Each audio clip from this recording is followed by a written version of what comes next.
बिस्मिल्लाहिर्रहमानिर्रहीम। अस्सलाम वालेकुम। आप देख रहे हैं डीडीपी एनालिटिका।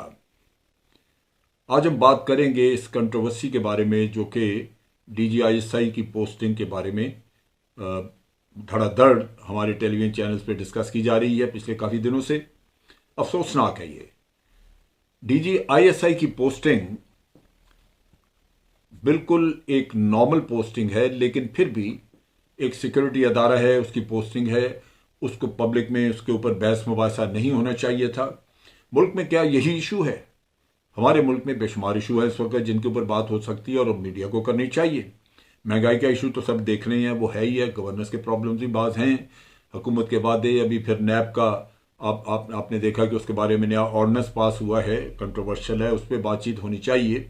कंस्ट्रक्टिव चीज़ें हैं। अमेरिका अभी यहाँ से वेंडी शर्मन होके भी गई हैं, वो अपनी पॉलिसी बता के गई हैं, जिससे लगता है कि अमेरिका के साथ पॉलिसी में तब्दीलियाँ आ रही हैं, उस पर बात होनी चाहिए। अफगानिस्तान बहुत बड़ा इशू हमारे सर पे लटका हुआ है कि वहाँ से महाजरीन आ रहे हैं, आने और भी आएंगे। जब भूख वगैरह वहाँ पे फैलेगी तो लोग भागेंगे वहाँ से। और इसके साथ साथ सिक्योरिटी के इश्यूज हैं भारत के साथ, एलओसी पे टेररिज्म है, सी पैक जो है उसके मामला चल रहे हैं। बेशुमार चीज़ें हैं जो कि इस मुल्क के मसाइल हैं जिनके ऊपर बात होनी चाहिए। लेकिन एक ऐसा इशू जो नेशनल सिक्योरिटी से रिलेटेड है, जिस पे वैसे ही बात करते हुए शर्म आती है, उसको इतना ज़्यादा डिस्कस किया गया गैर जिम्मेदाराना तरीके से कि आदमी हैरान होता है। मसलन मीडिया पे ही, अगर मीडिया के कोई कोई उनके मॉरलिटी पे या उनके सिक्योरिटी पे किसी चीज़ के ऊपर हम कवानीन बनाना चाहते हैं तो उन कवानीन के बनने से पहले उसके खिलाफ बकवास शुरू हो जाती है। वो माहदे, वो उसके एहतजाज शुरू हो जाते हैं, तकरीरें शुरू हो जाती हैं, हड़तालें शुरू हो जाती हैं, प्रेस क्लब के बाहर इज्तिमा शुरू हो जाते हैं और हर तरफ एक बयान शुरू हो जाता है कि जनाब ये तो इजहारे जो राय है उसके ऊपर आप पाबंदी लगाने हैं और इजहार करने का हर सबको हक है, वो हक होना चाहिए। पाबंदी नहीं है, ये अखलाकी जिम्मेदारियां हैं। ये एक जिम्मेदार शहरी पाकिस्तान सबका है, आपका है, मेरा है, और इसका तहफ़्फ़ुज़ हम सबकी जिम्मेदारी भी है, सबकी ख्वाहिश भी है। कैसे हो सकता है कि हम अपनी थोड़ी सी कोताही की वजह से इसकी जो सिक्योरिटी है उसको दाव पे लगा दें? बड़ी सीधी सी बात है कि इसके अदारे के सरबराह के बारे में एक तनाज़ा खड़ा कर देना, वो मैं समझता हूँ इंतहाई गैर जिम्मेदाराना बात है। उसमें अगर हुकूमत की कोताही है, उसमें अगर हुकूमत के कुछ इख्तलाफात हैं जीएचक्यू के साथ, वो अपनी जगह पे, लेकिन हम क्यों उस जलती पे तेल डालें? हमें भी तो कोई जिम्मेदार शहरी का एक सबूत देना चाहिए, लेकिन हम नहीं दे रहे। अब चीज़ ये है कि ये सबसे पहले तो हुआ ये कि ये कहीं से खबर जो है वो हमारे ऑपोजिशन में उठ आई। लाजमन प्राइम मिनिस्टर के सेक्रेटेरिएट में कोई लोग होंगे जो कि ऑपोजिशन के लिए मुखबरी करते होंगे, वहाँ से चली तो ऑपोजिशन को तो पहले बड़ी परेशानी थी।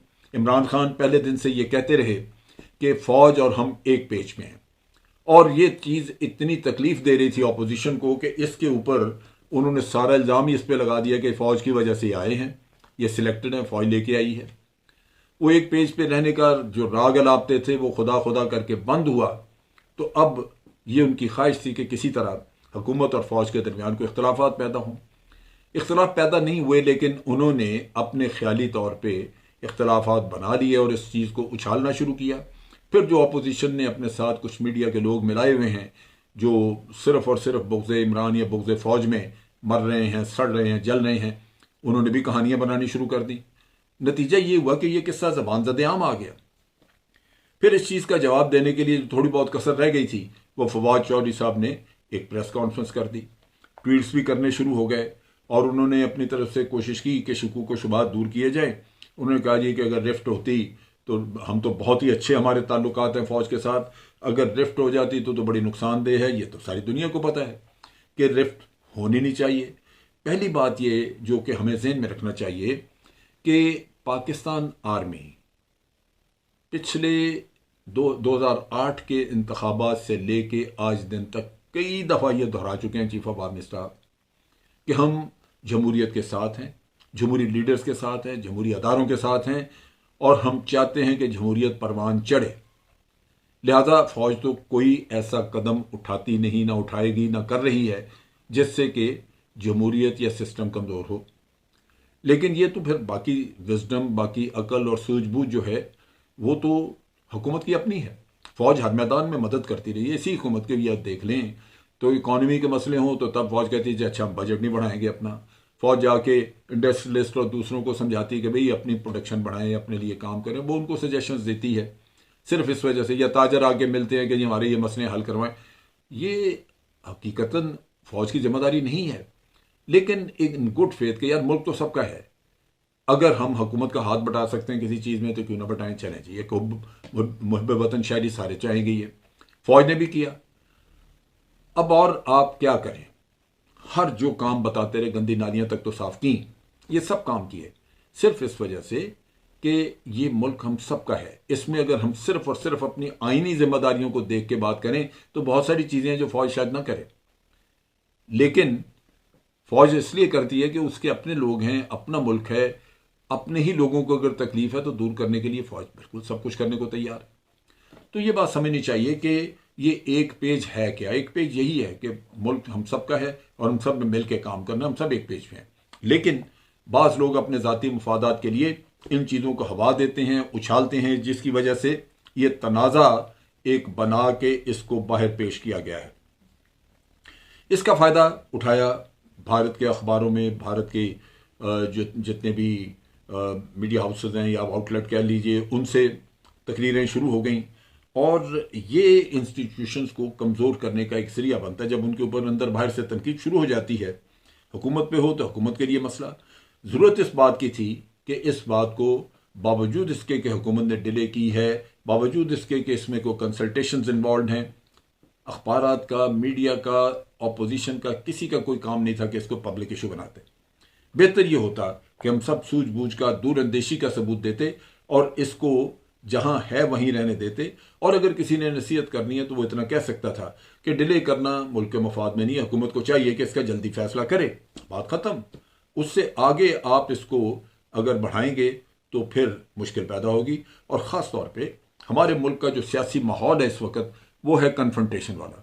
जब कन्फ्रंटेशन का माहौल होता है तो उसमें प्रॉब्लम्स आ जाती हैं। ख़ास तौर पे अभी आप देखिए कि एक इशू हमें हैंडल करने हैं अफगानिस्तान का, जैसे मैंने बहुत सारे इशूज़ की बात की, अफगानिस्तान का बहुत अहम इशू है। वो नतीजा ये कि उसके ऊपर भी इम्पैक्ट आएगा। हुकूमत को तनकीद करने से या फौज को तनकीद करने से आपके बिल्कुल मोराल पे भी फ़र्क पड़ता है और इन चीज़ों पे असर आता है।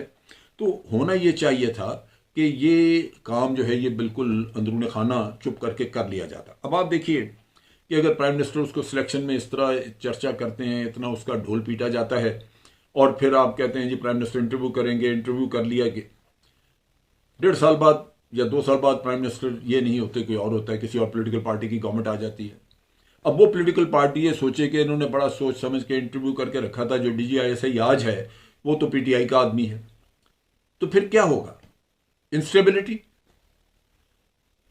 और इसी तरह अगर अदारे में आप जाके देखें तो अदारे के अंदर अगर ये फीलिंग हो जाए कि ये इस पॉलिटिकल पार्टी का आदमी है जो हमारा आके आज DG लगा, तो आप सोचिए कि अदारे के अंदर भी सोच खराब होगी। ये क्यों किया हमने? मैं बड़ा हैरान होता हूं जब मैं ये सोचता हूं कि हमें क्या, हम बच्चे हैं, हमें अपने मुल्क के मफादात का कोई इल्म नहीं है? मुल्क के मफादात को हमें सामने रख के बात करनी चाहिए। आज आसिफ जरदारी साहब से सवाल किया उन्होंने तो उन्होंने अपना पुराना दुख साथ ही रख दिया। उन्होंने कहा जी हम तो पहले ही कह रहे थे कि ये लोग बिल्कुल नाहल हैं, इमरान खान को तो पता ही नहीं है, नाहल आदमी है, ये एक DGISI भी पोस्ट नहीं कर सकता। यही राग अलापा मरियम नवाज ने भी।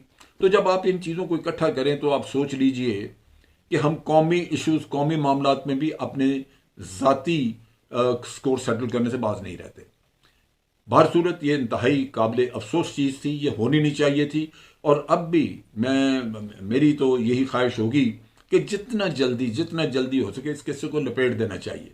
ये तूल देना, कैबिनेट में डिस्कस हो रहा है, फला जगह जा रहा है, खुदा का नाम ले, कभी ये चीज़ें नहीं हुई थी पहले इस मुल्क में। आज आपने ये चैप्टर खोल दिए हैं और जो इतना एक सीधा साधा मसला था उसको आपने चौराहे में रख के दबा के जिल्लत उस पर उतारी है।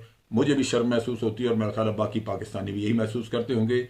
अल्लाह ताला से दुआ है कि रब्बुल आलमीन इन लीडर्स को, इन लोगों को, पॉलिटिकल पार्टीज, उनके लीडर्स को रब्बुल आलमीन अकल दे और हुब्बुल वतनी का वो दर्जा दे जिसमें वो अपनी ज़ात से हट के सोच सकें। आज के लिए इतना ही।